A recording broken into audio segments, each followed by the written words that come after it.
লাশ নিয়ে গ্রামে পৌঁছাতে এখনো 2 থেকে 3 ঘন্টা সময় লাগবে। আমরা এখন ঢাকা থেকে বেরিয়ে হাইওয়েতে উঠে গিয়েছি। বর্তমানে একটি নির্জন রাস্তায় আছি।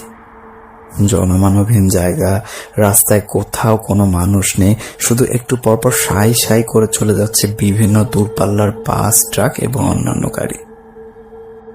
চারিদিকে কেমন ভয়ানক অন্ধকারে ঘেরা, কেমন যেন একটা গা ছমছমে পরিবেশ।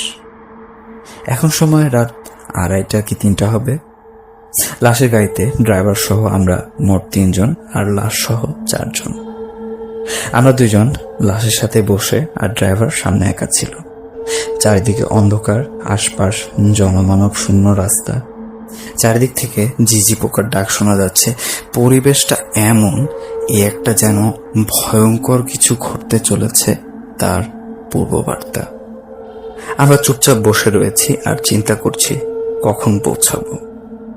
হঠাৎ আমার সাথের জন বলে উঠল, কিসের যেন একটা আওয়াজ শোনা যাচ্ছে না? আমি বললাম, কই? সে বলল, হ্যাঁ, আমি শুনতে পাচ্ছি আওয়াজটা, এখনো হচ্ছে। ড্রাইভারকে জিজ্ঞেস করলাম, কিন্তু উনিও নাকি কোনো শব্দ শুনতে পাচ্ছেন না। অর্থাৎ আওয়াজটা আমাদের 3 জনের মধ্যে শুধু আমার সাথের জনই শুনতে পাচ্ছে। আমরা বললাম এটা তার মনের ভুল। তো শ্রোতা বন্ধুরা, এবার বলা যাক লাশটার কথা। লাশটা একটা 13-14 বছরের ছোট বাচ্চার লাশ। সে বিষ পান করে, তাই তাকে ঢাকায় হসপিটালে আনা হয়, কিন্তু তাকে বাঁচানো সম্ভব হয়নি। সে এই দুনিয়ার মায়া ত্যাগ করে। মারা যাওয়া ছেলেটি আমার সম্পর্কে খালাতো ভাই হয়, আর আমার সাথের জন ওর চাচা। বাচ্চাটাকে হসপিটালে আনা হয় 2 দিন আগে। তো আমরা আবার চুপচাপ চলতে থাকি আমাদের গন্তব্যের উদ্দেশ্যে। একটু পর আমার সাথের জন আবার বলল, সে শব্দটা নাকি বেড়েই চলেছে। শব্দটা কর্মর করে কিছু একটি চাবিয়ে খাওয়া। সে গাড়ি থামাতে বলে।